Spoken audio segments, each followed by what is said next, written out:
Bonjour à tous, j'espère que vous allez bien. Je suis vraiment fatiguée, mais aussi ravie de vous retrouver aujourd'hui pour une vidéo sur la chaîne. Je sais pas si ça se voit, mais je suis vraiment épuisée. Sauf que on est jeudi 30 novembre, il faut que je sorte une vidéo ce soir et je tenais vraiment à ce que ce soit les sorties du mois de décembre qui me font très envie. J'ai préparé la vidéo la semaine dernière, mais je n'avais pas pris le temps de la tourner, donc il faut que je le fasse aujourd'hui. Je n'ai qu'une hâte, c'est d'aller me coucher pour essayer de me reposer avant d'embaucher à 15h aujourd'hui. Donc on va faire ça rapidement, surtout que globalement il n'y a que 5 sorties qui me font très envie, donc ça devrait aller assez vite. Et du coup on ne perd pas de temps et on commence tout de suite. La première sortie qui me fait très envie, c'est le 1er décembre aux éditions Independently Published, si je le prononce correctement, donc demain pour moi et pour vous aussi en fait. C'est The Beauty of the Beast de F.V. Estier. Je ne sais pas trop si c'est comme ça que ça se prononce. Et comme son nom l'indique, vous vous doutez bien que c'est une réécriture de La Belle et la Bête. Et j'ai très envie de lire toutes les réécritures de La Belle et la Bête que je vois passer en fait, parce que j'adore vraiment toutes les réécritures que je lis. Il n'y en a vraiment aucune où j'ai pas aimé, et globalement ce sont à chaque fois des coups de cœur, donc franchement voilà. Et là la petite nuance qu'on va avoir par rapport à d'habitude, c'est que au lieu d'avoir Belle qui va se faire emprisonner en fait dans le château de la Bête et qui va finir par tomber amoureuse de lui, on va avoir un jeune homme qui, je crois que c'est ça, mais je suis pas sûre, a vu son père se faire assassiner par la Bête et il veut se venger. C'est son objectif, c'est son obsession. Et en fait, ce jeune homme-là va du coup rencontrer la Bête et va s'en suivre une romance comme dans le conte original. Mais du coup, là, la petite nuance, c'est qu'on va avoir une romance MM du coup. Et ça m'intrigue vachement parce que bon, c'est une réécriture de La Belle et la Bête, donc je suis pratiquement sûre de bien aimer. Et c'est surtout que il y a quelques années, peut-être 3 ans je crois, je suis pas sûre mais je crois, je voulais tester une romance MM et en fait je m'étais dirigée vers Prince Captif et ça avait été une erreur parce que j'avais détesté ma lecture. Et j'ai pas envie de rester là-dessus parce que je pense pas que le souci de Prince Captif, pour moi, il venait de la romance MM, mais il venait de la romance avec de la cruauté, de la douleur, de la souffrance et poussé à l'extrême avec quand même une romance qui se crée entre les deux. Du coup, j'ai envie de retester la chose et si ça peut être avec une réécriture de La Belle et la Bête, et ben je dis pourquoi pas.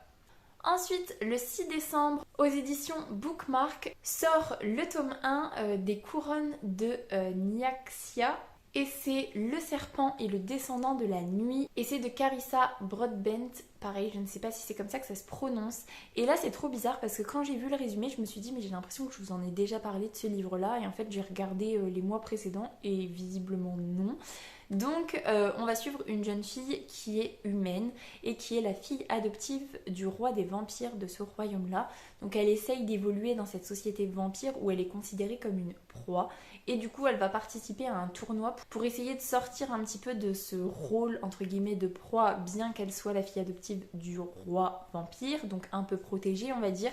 Et voilà, je crois que j'avais pas trop lu plus. Et là, ce qui me faisait envie, c'était vraiment le côté société vampire où il y avait que des vampires et une humaine à l'intérieur qui potentiellement est protégée par sa filiation, on va dire, mais qui reste une humaine. Donc voilà, potentiellement compliqué. En sachant qu'en plus, si c'est une proie, ça veut dire qu'on est plutôt sur des vampires, pas à la Twilight. Donc je me dis pourquoi pas, franchement ça me tente plutôt bien. Et la jeune fille, comme elle a envie vraiment de partir dans ce tournoi qui est potentiellement mortel pour elle, c'est qu'elle doit en vouloir, donc j'ai bien besoin d'une héroïne comme ça. Donc je me laisserai tenter avec grand plaisir. Ensuite, le 6 décembre, et là c'est le cas, je suis trop contente, aux éditions de Saxius sort le tome 2 de Gilded de Marissa Meyer, donc c'est Cursed. Et là, je vous en ai parlé, ça a été un coup de cœur pour moi, Gilded, j'avais adoré. Et j'ai cru, il y a 2 mois je crois, le 26 octobre il me semble, ou le 27 octobre, je ne sais plus, qu'il sortait au lieu de sortir le 7 décembre. Et j'étais trop contente parce que j'étais trop restée sur ma faim. Je vous ai pas fait de résumé, mais en gros, on est sur une réécriture du conte de Rumpelstiltskin. Et le final de ce tome 1, moi, tout du long que je lisais ce tome 1, je pensais que c'était un one-shot. Et quand je me suis rapprochée de la fin, je me suis dit, mais où on arrive, ce n'est pas possible que ce soit un one-shot. Et ben non, c'est une duologie. D'ailleurs, je croise les doigts pour que ce soit qu'une duologie, parce que sinon, ça va être très dur d'attendre le tome 3. Incroyable, j'adore le conte de Rumpelstiltskin de base et là la réécriture qui a été faite, j'avais adoré. Franchement, n'hésitez pas une seule seconde parce que c'est juste trop bien et j'ai hâte de me lancer dedans. Je n'ai plus que 7 jours à attendre, donc je vais essayer de finir le livre que j'ai en cours avant de pouvoir me procurer Cursed du coup parce que pépite, je sais déjà que je vais adorer. Pour l'avant-dernière sortie, je n'ai absolument pas marqué ni la date de sortie ni les éditions, mais pour les éditions je m'en souviens puisque c'est un tome 4 et c'est les éditions Hugo Roman. Et donc je vous noterai ici la date de sortie. C'est le tome 4 d'Hadès et Perséphone de Scarlett Sinclair et c'est A Touch of Chaos. Et j'avais adoré en fait, comment vous dire ? Avec le temps qui a passé, j'ai remis de l'eau dans mon vin, on va dire. Et même si j'avais les 2 tomes en papier, les 2 premiers, dans ma bibliothèque, je vais les revendre parce qu'en fait, voilà, je me suis un peu détachée de cette frénésie-là et c'est pas forcément des livres que j'ai envie d'avoir dans ma bibliothèque, malgré le fait que les couvertures soient magnifiques. J'avais adoré sur le moment, c'était très addictif. Ce que je reprochais énormément, c'était le côté érotique à outrance parce que franchement je crois que dans le tome 2 c'était vraiment beaucoup trop et le tome 3 en fait il se finit tellement c'est waouh incroyable que j'avais très envie de lire le tome 4 sauf qu'il me semble que le tome 3 il est sorti au mois de juillet donc ça commence à faire un moment et je me suis un petit peu détachée de l'histoire mais j'ai quand même très envie de savoir ce qui va se passer pour la suite.